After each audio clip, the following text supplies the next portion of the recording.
Really upset to hear of the news today of the police sergeant who was murdered, shot in cold blood in custody.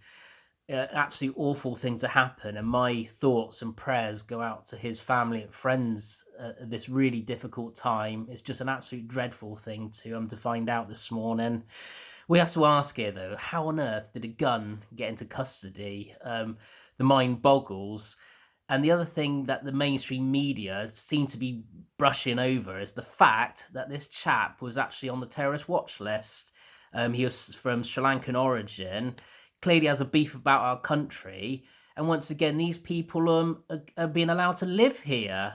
And the government's first duty is protect its citizens. And once again, it is completely and utterly failed. But we can look back to things people like Tony Blair, who opened the floodgates of mass immigration in the first place. You know, he's a cause of a lot of this, causing war out in the Middle East, which is like throwing rocks at a bee's hive. And now we're reaping the consequences of this. I mean, a lot of the problems in our society today can be related back to Tony Blair. But then we got the Labour Party as well, who have been trying to stopping searches from happening, which could well have prevented something like this. They've used the old racist weapon just because people of perhaps a different skin color.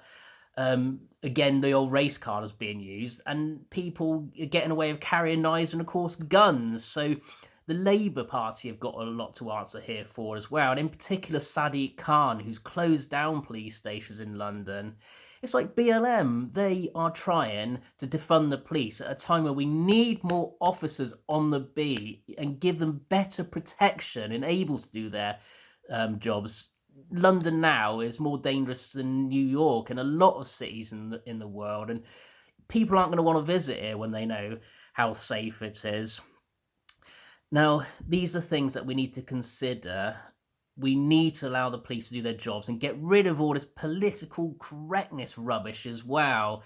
It's just diluting the strength of our police force. So, a lot of things to pick up on here, but law and order is the most important thing.